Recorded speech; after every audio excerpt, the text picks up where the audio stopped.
4 साल से हम लोग इंतजार कर रहे हैं ब्लैक क्लोवर के अगले सीजन का, पर वो आके नहीं राजी हो रहा है। मैं तो कह रहा हूँ उनका जो स्टूडियो पेरो करके है, तुम एक आधा एम्प्लॉय उठाओ मापा से। वहां मापा ने उन्हें इतने अच्छे से रखा हुआ है ना कि तुम उनके ऑफर लेटर में लिख दो कि तुम्हें सोने के लिए 6 घंटे मिलेंगे, वो भी रोज। वो उतने में ही खुश हो जाएंगे और काम करेंगे दबा के वो अलग से, तभी इसका अगला सीजन आ पाएगा, वरना भाई ये तो नहीं आने सरा। पर खैर ये तो हमारे हाथ में नहीं है, पर मेरे हाथ में था इसका रिकैप बनाना और तुम्हारे हाथ में इस रिकैप को देखना। तो चलो चलते हैं। सीजन 1 का रिकैप मैं ऑलरेडी कर चुका हूँ अपनी पिछली वीडियो में, एंड 2, 3, 4 को हम इस वीडियो में देखेंगे। तो पिछली वीडियो में हमने देखा कि विज़ार्ड किंग को पता चल जाता है कि there is a traitor among us, और बहुत जल्दी हमको पता चल जाता है कि वो पर्पल ऑर्कास का कैप्टन ये जो भी ये नाम है ये बंदा है। वो पकड़े जाने को भागने की कोशिश करता है, पर आस्था उसे अपनी की है जो भी तुम कहो उस चीज का यूज करके उसे पकड़ लेता है। और वहां पर एक समिट चल रही होती है, सारे कैप्टन्स वगैरह होते, तो उन सबके बीच से कहाँ ही भाग के जाएगा और सब उसको धर लिया जाता है। फिर हुलियोस आस्था और यामी को अपने पास बुलाता है और बताता है कि आई ऑफ द मिडनाइट सन ये स्टोन्स कलेक्ट कर रही है और इनसे वो कुछ तो करेगी बाद में। उन लोगों को अभी 3 स्टोन्स और चाहिए, जिनमें से एक है अंडर वाटर टेम्पल में, और तो वो लोग उसी की तरफ चल पड़ते हैं। मंदिर पहुंचने के बाद उनकी थोड़ी ऐसी लड़ाई वड़ाई होती है और फिर वो लोग मिलते हैं कियोटो एंड काहोटो से। ये दोनों भाई बहन होते हैं, और तुम लोग रिकैप कर रहे हो ना, तो बताओ इनमें से कौन नाचता था और कौन गाता था। तो ये आई ऑफ द मिडनाइट सन ना हमारी नींद से इंस्पायर्ड है भाई, जहां देखो वहां आ जाती है। यहाँ भी आ गई। यहाँ लड़ाई होती है आई ऑफ द मिडनाइट सन के वेटो के साथ, बहुत भयंकर लड़ाई। लक और मैग्मा के भयंकर कॉम्बिनेशन अटैक्स आते हैं जिनसे उसका कुछ नहीं होता। आस्था भी मारता है बहुत तेज, पर उससे उसको कुछ नहीं होता है। कहोन और कियाटो गला और पैर कट जाता है, आई मीन गला खराब हो जाता है एंड पैर कट जाता है। उसके बाद खैर नोएल अब जैसी भी हो है तो रॉयल्टी ही, उसके पास पावर तो बहुत ज्यादा है, वो मारती है वेटो को एंड उससे उसको कुछ तो होता है और उसकी तीसरी आंख खुल जाती है। फिर सारे ब्लैक बुल्स उसे मिलकर मारते हैं और फिर आस्था कुछ तो डेविल टाइप बन जाता है जिससे वो उसे मार देता है। एंड इन द प्रोसेस आस्था के दोनों हाथ खराब हो जाते हैं। लेकिन ये मानने वाला है कहाँ, मैं कह रहा हूँ ना नींद से इंस्पायर्ड है भाई, अभी भी नहीं गया है। ये सेल्फ डिस्ट्रक्ट करने जा रहा होता है, लेकिन जब पढ़ते पढ़ते सो जाओ फिर एकदम से पीछे से पापा का थप्पड़ आता है ना, पूरी नींद एक बार में खुल जाती है। वैसे ही ब्लैक बुल्स के पापा यामिदांचो आते हैं और एक ही स्लाइस में उसको खत्म कर देते हैं। तब तक नेरो मैजिक स्टोन उठा के ले आते हैं एंड ये लोग वापस आ जाते हैं। ये लोग फिर विज़ार्ड किंग को इस बात की रिपोर्ट देने जाते हैं एंड वहां पर चलता है कि किटन टाउन में अब डायमंड किंगडम घुस चुका है। तो वहां ब्लैक बुल्स को भेजा जाता है रीइंफोर्समेंट्स, क्योंकि वहां मेन मिशन गोल्डन डॉन का होता है एंड दैट टू यूनो का। तो जब तक ब्लैक बुल्स वहां पे पहुंचते हैं तब तक सारा काम ऑलरेडी खत्म हो चुका होता है। वहां फिर यामी और वंजन्स बात करते हैं और यामी बोलता है कि भाई देख मेरे को शक है कि तू ही लिखता है, क्योंकि तुम दोनों ही सेम टाइप का मैजिक यूज करते हो, सेम ही काय आती है मुझे दोनों से। और वो वंजन्स को बोलता है कि अपना मास्क उतार के दिखा, और फेस रिवील होते ही पता चल जाता है कि ये तो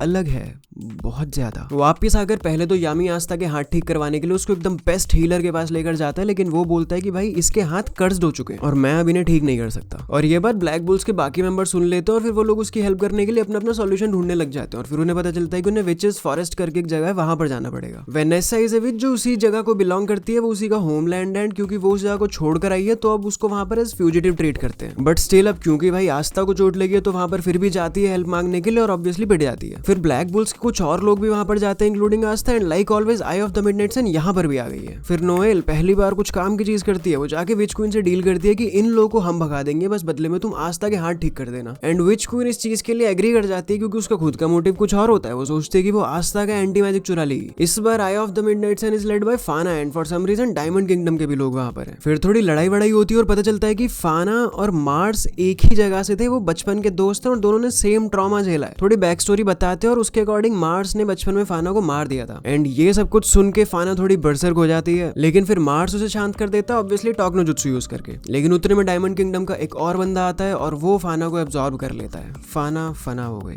तभी विच क्वीन आस्था और डेविल की आपस में बात करवा देती है और उनकी कुछ तो बॉन्डिंग हो जाती है और फिर हमें पहली बार आस्था के डेविल फॉर्म का थोड़ा सा फ्रैक्शन देखने को मिलता है। एंड ये फाइट इतनी बढ़िया थी ना, आई मीन एनिमेशन उतना बढ़िया नहीं था, सब डब्बे डब्बे से बना दिए थे, बट स्टिल फाइट बहुत ही ज्यादा बढ़िया थी। फिर ऑब्वियसली आस्था जीत जाता है एंड फिर विच क्वीन आस्था के दिमाग पे हावी होने लग जाती है। I mean obviously she is a witch, but hey you forgetting something, अभी तुम किसके घर पर हो? Vanessa bro. वो विच आस्था को कंट्रोल करके उसके सारे दोस्तों को मार रही होती है। तभी वेनेसा एक बिल्ली की पावर अनलॉक कर लेती है, red cat which brings luck, और फिर सब ठीक हो जाता है। And for some reason witch queen उन्हें एक मैजिक स्टोन ला के दे देती है। डायमंड किंगडम के लोगों का दिमाग भी थोड़ा ठीक हो जाता है और अब से वो लोग अमन के रास्ते पर चलना शुरू कर देंगे। एंड फिर ये लोग वापस आ जाते हैं, यामी को अपना मैजिक स्टोन दे देते हैं एंड लाइक ऑलवेज ये लोग फिर से विज़ार्ड किंग के पास जा रहे होते हैं अपनी पूरी रिपोर्ट देने के लिए। फिर क्लोवर किंगडम का किंग जो है, नॉट विज़ार्ड किंग, किंग वो अनाउंस करता है जाके कि हमें आई ऑफ द मिडनाइट सन की लोकेशन पता चल गई है। एंड वहां जाने के पहले आप होगी सब लोगों की ट्रेनिंग, जिसको लीड करेगी क्रिम्सन लाइन की नई leader Mereoleona, because apparently the previous leader got caught giving hand to some white dude. इस ट्रेनिंग में सब लोग थोड़ा इंप्रूव होते हैं एंड आस्ता अपने डेविल फॉर्म में एट विल जाने लग गया है। फिर थोड़ी इधर उधर की नॉट सो इंपॉर्टेंट चीजें होती हैं। Then after coming to the point, एक कॉन्टेस्ट होता है टू डिटरमिन कि कौन कौन जाएगा उन लोगों से लड़ने के लिए उनके बेस पर। इन लोगों को फिर बांट दिया जाता है 5 अलग अलग ग्रुप्स में और ये लोग आ जाते हैं आई ऑफ द मिडनाइट सन के हाई राउट पर, जहां इनका मेन एम होता है बिल्डिंग के बीचों बीच पहुंचना। And eight the same time I of भाई एक तो उनका नाम ले लेके परेशान हो गया हूं मैं, आपसे मैं इन्हें बुलाऊंगा टीम रॉकेट। तो eight the same time team rocket black bulls के बेस पे अटैक करने पहुंच जाती है। इस बार लीड कर रहे होते हैं सैली एंड रेडिस। फिर हमें पता चलता है हेनरी के बारे में, ये एक और ब्लैक बुल्स का बंदा है जो कि इनका पूरा घर संभालता है लिटरली। लेकिन टीम रॉकेट इस बार शांति से वापस चली गई क्योंकि उनको ब्लैक बुल्स का मैजिक स्टोन मिल गया था। नाउ दे नीडेड ओनली 2 मोर। फिर बैक इन द बेस आस्था की टीम को टीम रॉकेट के कुछ नए बंदे मिलते हैं जिनको से वो आसानी से निपट लेता है। फिर वेंजेंस एंड हुलियोस आपस में कुछ बात कर रहे होते हैं। हमें पता चलता है कि Yami was right after all, vengeance ही लिख्त है। ये दोनों एक ही बॉडी का यूज करते हैं। वो बताता है कि वो सबको मारना चाहता है क्योंकि कुछ साल पहले जो उसकी प्रजाति थी बोले तो एल्व्स, उनको इंसानों ने खत्म कर दिया था। फिर बचे हुए 2 स्टोन्स के लिए इनकी लड़ाई होती है। हुलियोस की ग्रिमोयर रिवील होती है। लिख्त एक अटैक में पूरा टाउन बर्बाद करने वाला था, लेकिन obviously wizard king is wizard king for a reason and वो सबको बचा लेता है। लेकिन उतने में लिख्त को मौका मिल जाता है एंड वो अपनी एक तलवार विजार्ड किंग के आर पार कर देता है और टीम रॉकेट वहां से अपने स्टोन्स लेके चली जाती है। और फिर बैक स्टोरी बताई जाती है जहां पर हमें बताते हैं कि एक एल्व था जो कि एक दूसरे एल्व को फॉलो करता था। तो जो बड़ा वाला एल्व था वो बोलता था कि हम इंसानों के साथ मिलकर रहेंगे राजी खुशी, क्योंकि हमें उनसे कोई हार्म नहीं है। लेकिन फिर ऑब्वियसली इंसान ही उन्हें मार देते हैं। फिर वो मरते मरते खुद के ऊपर एक रीइंकार्नेशन मैजिक कर लेता है जिससे वो विलियम की बॉडी में रीइंकार्नेट होके आ जाता है। एंड टीम रॉकेट का मेन एम होता है ना सिर्फ सारे इंसानों को मारना बल्कि सारे एल्व्स को भी जिंदा करना। एंड वो ऐसा कर भी लेते हैं। आई मीन एल्व्स को जिंदा करने वाला पार्ट। पूरे क्लोअर किंगडम में लोग एल्व्स में कन्वर्ट होने लग जाते हैं, काफी सारे मैजिक नाइट्स भी इंक्लूडिंग यूनो हिमसेल्फ। फिर सब एल्व्स विजार्ड से लड़ते हैं एंड एक सीन ऐसा ही बनता है कि लगता है यूनो वर्सेस आस्था भी होगा। लेकिन फिर आस्था यूनो को बोलता है कि I want to become the होकागे, आई मीन विजार्ड किंग।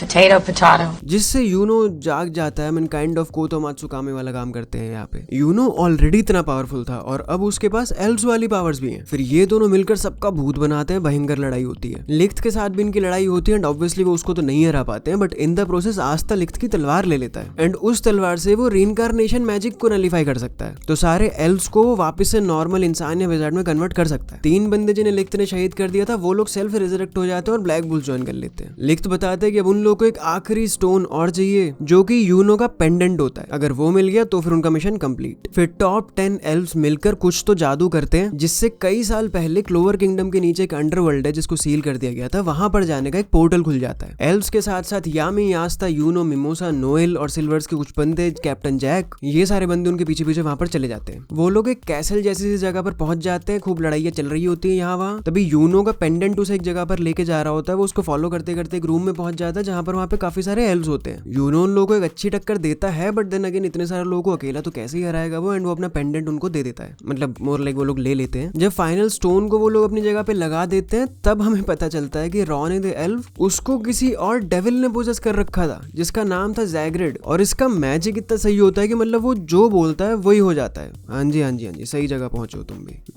मैं इश्क लिखूं तुझे हो जाए। फिर वो हमें बताता है कि एल्व्स वर्सेस ह्यूमन आज तक जितना भी हुआ है वो सब कुछ इस हरामखोर की वजह से हुआ है। फिर वो लिख्त की ग्रिमोयर को 4 से 5 लीफ क्लोवर बना देता है और वहां से लेके उसे चला जाता है। वो लिख्त के ऊपर भी कुछ तो अपना मैजिक स्पेल डाल के चला जाता है जिससे उनकी लड़ाई होती है। लेकिन फिर आस्था अपना ऑब्वियसली टाकरो जुत्सु यूज करके उसको वापस से ठीक कर देता है। फिर नेरो सब लोगों को ब्लैक क्लोवर के ओनिगाशिमा पर लेकर जाती है और जितने भी उनके पास मैजिक स्टोन्स होते हैं उन सबको फर्स्ट विजार्ड किंग की बेल्ट में लगाने को बोलती है। इससे फर्स्ट विजार्ड किंग वापस आ जाता है एंड नेरो एक लड़की बन जाती है। फिर वो बताता है पास्ट की बात कि लिख्त और फर्स्ट विजार्ड किंग बहुत अच्छे दोस्त थे। मैसेकर वाले दिन एल्व्स में किसी की शादी वादी थी एंड विजार्ड किंग वहां पर थोड़ा सा देर से पहुंचा था। जब तक वो वहां पर पहुंचा तब तक सब कुछ ऑलरेडी तहस नहस हो चुका था। किंग ने जैग्रेड को देखा था, वो उसे पोजेस करने की कोशिश कर रहा था लेकिन वो उसे करने नहीं दे रहा था। और इस रेजिस्टेंस वाले प्रोसेस में 4 लीफ ग्रिमोयर एक 5 लीफ ग्रिमोयर बन जाती है जो कि आज के टाइम पे आस्था के पास है। एंड वो एक बहुत बड़ा सा मॉन्स्टर बन जाता है जिसने किंग को बोला था कि भाई प्लीज मुझे मार दो। किंग उसे ऑब्वियसली एक ही बार में मार देता है लेकिन जैग्रेड तो अभी भी वहां पर है। तो नेरो बोले तो मिस स्वैलोटेल उसको सील कर देती है एक अलग डायमेंशन में। एंड क्योंकि किंग भी अब ऑलमोस्ट मरने ही वाला होता है तो वो किंग को ही पेट्रीफाई कर देती है। बट ये एक फॉरबिडन जुत्सु होता है और इसको यूज करने के लिए अनलाइक नारुतो जहाँ पर कुछ भी नहीं होता है, इसमें तुमको पनिशमेंट मिलती है और लड़की जो है मिस स्वैलोटेल एक नेरो बन जाती है, वो चिड़िया। फिर पॉटरी, लिक्ट, आस्था, यूनो, यामी, किंग, मिस स्वैलोटेल सब मिलकर ज़ाइग्रेट से लड़ते हैं एंड ऑब्वियसली आस्था उसे हरा देता है। फिर किंगडम में इस डायमेंशन में वापस आते तो पता चलता है कि भाई सब लोग अभी भी लड़े जा रहे हैं, एल्स और इंसान आपस में अभी भी भिड़े हुए हैं। अब लिक्ट ये सब कुछ नॉर्मल करने का प्रोसेस बताता है कि भाई वेंजेंस के मैजिक से सब कुछ पॉसिबल है। फिर आस्था लिक्ट को एल से विजार्ड बनाता है एंड विलियम के वर्ल्ड ट्री मैजिक प्लस आस्था की नई सोर्ड का यूज करके सबको वापस से विजार्ड बना दिया जाता है एक्सेप्ट वेत्तो, फान एंड रिया क्योंकि उनकी अपनी ओरिजिनल बॉडीज ही होती है। फिर किंग मर जाता है क्योंकि उसकी सारी मैजिक पावर यूज हो चुकी होती है and narrow black bulls join कर लेती है। तो अब क्योंकि एक डेविल ने किंगडम पे अटैक किया था तो डेविल पावर जो बंदा यूज करता है बोलो तो आस्था उसको कटघरे में जाके खड़ा कर देते कि भाई सब तेरी ही गलती है और वहां पर वो खुद को बचा नहीं पाता और उसको सजाए मौत सुनाई जाती है। बट देन वर्मिलियन आके कुछ तो अपना तिगड़म भिड़ा के उसे बचा लेता है। फिर ये लोग निकल पड़ते हैं हार्ट किंगडम की तरफ डेविल्स के बारे में कुछ जानकारी प्राप्त करने के लिए, जहां उन्हें क्वीन लोलो पेचका का पता चलता है कि she is cursed by devil named Megicula and she is about to die. Noelle इस सबसे बहुत ज्यादा सेंटी हो जाती है क्योंकि उसकी मम्मी भी सेम कर्स से ही मरी थी एंड ऑफ कोर्स अब ब्लैक बुल्स इनकी हेल्प करेंगे। ये जो डेविल है ये रहता है स्पेड किंगडम में एंड ये ज़ाइग्रेट से बहुत ज्यादा पावरफुल और खतरनाक है। हमें पता चलता है कि मैगीक्वेला सारे किंगडम्स में इन्वेड करने वाला है तो वो ये सब कुछ करने के पहले हमें उसको मारना है बस। एंड ये लोग इसके बाद दबा के ट्रेनिंग करते हैं और फिर ये लोग भयंकर पावरफुल हो जाते हैं। फिर हम लोग स्पेड किंगडम में एंटर करते हैं विद दिस ओपी इंट्रो, ये बताते हुए कि भाई टाइम सिर्फ ओपी का ओपी नहीं था, ये मशीन विलेजर्स के मैजिक पे चल रही थी। तो पहले कमांडर को हराया फिर हील किया सबको। उसके बाद विलेजर्स हमें बताते हैं कि यहाँ पर 3 बंदे हैं पावर में और इन तीनों को ही एक से बढ़ के एक डेविल ने पोजेस कर रखा है। Then almost at the same time dark triad attack करवा देता है गोल्डन डॉन्स के हेडक्वार्टर पे। काफी सारे लोग वहाँ पे निपट चुके होते हैं जब तक यूनो वहाँ पर आता है। फिर यूनो काफी लोगों को बचाता भी है लेकिन फिर डार्क ट्रायड का वन ऑफ द लीडर्स जेनन करके इस बंदे का नाम है, वो वहाँ पर आ जाता है एंड ऑब्वियसली यूनो उससे तो नहीं जीत सकता है और वो यूनो को भी हरा देता है एंड विलियम को वहां से लेके वो चला जाता है। फिर हार्ट किंगडम में डार्क ट्रायड की वो वाली बंदी आ जाती है जिसके पास मैगीक्वेला होता है, उससे ऑब्वियसली नोएल लड़ती है एंड वो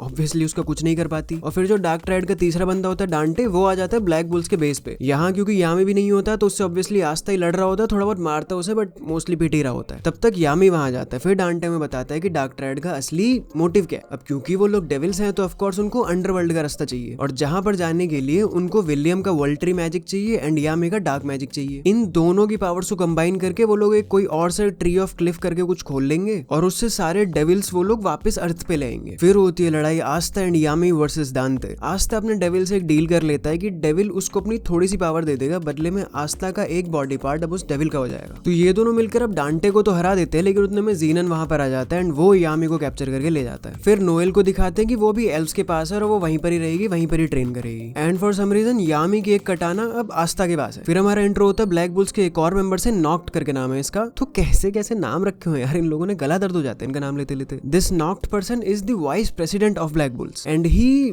आल्सो पोजेसेस अ डेविल। भाई सारे डेविल्स तो ऑलरेडी अर्थ पर है, अंडरवर्ल्ड में किसे बंद कर रखा है फिर इन्होंने। अब क्योंकि नॉक्ट के पास डेविल काफी टाइम से तो ये अब आस्था को ट्रेन करेगा। फिर इनके पास कुछ 2 दिन का टाइम होता है to train and make some plans. फिर उसके बाद उनको यामी और विलियम को बचाने जाना है। नॉक्ट आस्था को लेकर जाता है to have a deal with the devil. Astha को डेविल को हराना होता है और उसके बाद वो कोई बाइंडिंग वो लेंगे आपस में और इसीलिए आस्था तुरंत के तुरंत बिना कोई समय गवाए अपना स्ट्रॉन्गेस्ट अटैक टॉक नो जुत्सु उसको यूज कर देता है एंड फिर जस्ट एज प्लान्ड लीव उसका डेविल एकदम नॉस्टैल्जिया में चला जाता है। वो बताता है कि अंडरवर्ल्ड में उसको बुली किया जाता था, एक बार बहुत मरा पिटा सा वो घूम रहा था कहीं बाहर और वहां पर उसको एक महिला मिली थी। उस महिला ने कोई फर्क नहीं रखा कि भाई वो बंदा कोई डेविल है या क्या है, उसने बस उसको हील करना शुरू कर दिया। फिर एक दिन one of the most strongest devils Lucifero ने ट्राई करा कि वो लीव को पोजेस कर ले ताकि वो बिना किसी बाइंडिंग वो के भी अर्थ पे रह पाए एंड उसे बचाने के चक्कर में वो महिला मर गई एंड लीव को एक ग्रिमोर में सील कर दिया गया एंड वो महिला कोई और नहीं बल्कि आस्था की मम्मी ही थी एंड वो जो ग्रिमोर था वो अब आस्था के पास है। फिर सारे एमसीज की तरह बाइंडिंग रिचुअल की जगह उसने पावर ऑफ फ्रेंडशिप यूज करी एंड लीव के साथ दोस्ती कर ली एंड इसी के साथ सारे एपिसोड्स खत्म हो जाते हैं। अब देखता हूँ 2-3 वीडियोस के बाद इसकी जो आगे की मांग है वो पूरी कवर कर दूंगा एक ही वीडियो में। ये मेरे अभी तक की सबसे बड़ी वीडियो है and if you are still here then bro you are the real one. Shout out to my get death. मुझे पता है तू ये वीडियो यहाँ पे भी देख रहा है एंड चेतन भाई thank you so much for your comment, great support from your side. इन्हीं सब चीजों से ही तो मोटिवेशन मिलती है। By the way I have launch my memberships so you can purchase them if you feel like it. It would definitely mean a lot to me. Now if you guys want a complete explanation of Solo Leveling Season 2 in just 3 videos so you can watch this series, and if you guys want to watch the best time traveling anime ever so you can watch this video. फिलहाल इस video में इतना ही,